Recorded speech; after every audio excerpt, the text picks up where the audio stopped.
ವಿಜಯನಗರ ಜಿಲ್ಲೆಯ ಹರಪನಹಳ್ಳಿ ತಾಲೂಕಿನ ಅರಸೀಕೆರೆಯಲ್ಲಿ ಪಂಚಗಣಾಧೀಶರಲ್ಲಿ ಒಬ್ಬರಾದ ಶ್ರೀ ಕೋಲಾ ಶಾಂತೇಶ್ವರ ಸ್ವಾಮಿಯ ಕಾರ್ತಿಕೋತ್ಸವ ಸೋಮವಾರ ಸಂಜೆ 7 ಗಂಟೆಗೆ ಶ್ರೀ ಶಾಂತಲಿಂಗ ದೇಶಿಕೇಂದ್ರ ಮಹಾಸ್ವಾಮಿಗಳು ಹಾಗೂ ಕೊಡ್ಲಿಪೇಟೆ ರುದ್ರಮುನಿ ಮಹಾಸ್ವಾಮಿಗಳು ಮೊದಲು ದೀಪ ಹಚ್ಚುವ ಮೂಲಕ ಕಾರ್ತಿಕೋತ್ಸವಕ್ಕೆ ಚಾಲನೆ ನೀಡಿದರು. ನಂತರ ಊರ ಹೊರಗಿನ ಮಠದಲ್ಲಿ ದೀಪ ಹಚ್ಚಿದರು. ಆನಂತರ ಊರ ಜನರೆಲ್ಲ ಎಣ್ಣೆ ಹಾಕಿ ದೀಪ ಹಚ್ಚುವ ಮೂಲಕ ಕಾರ್ತಿಕೋತ್ಸವವನ್ನು ಸಂಭ್ರಮದಿಂದ ಮಾಡಿದರು.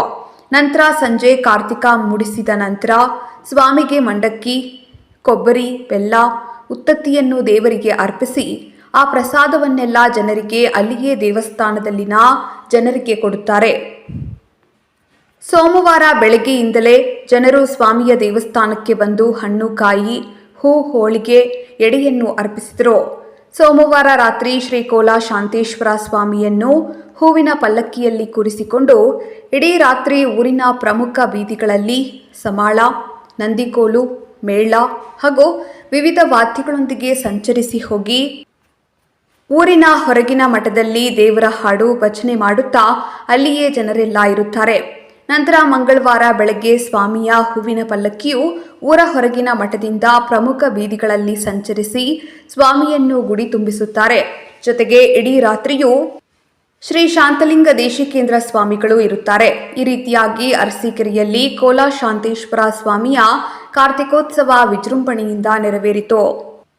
ಈ ಸಂದರ್ಭದಲ್ಲಿ ವೆಂಕಟೇಶ್ ಶೆಟ್ರು ಕುಟುಂಬದವರು ಲಕ್ಷ ಬತ್ತಿಗಳ ದೀಪವನ್ನು ಹಚ್ಚಿರುವುದು ವಿಶೇಷವಾಗಿತ್ತು.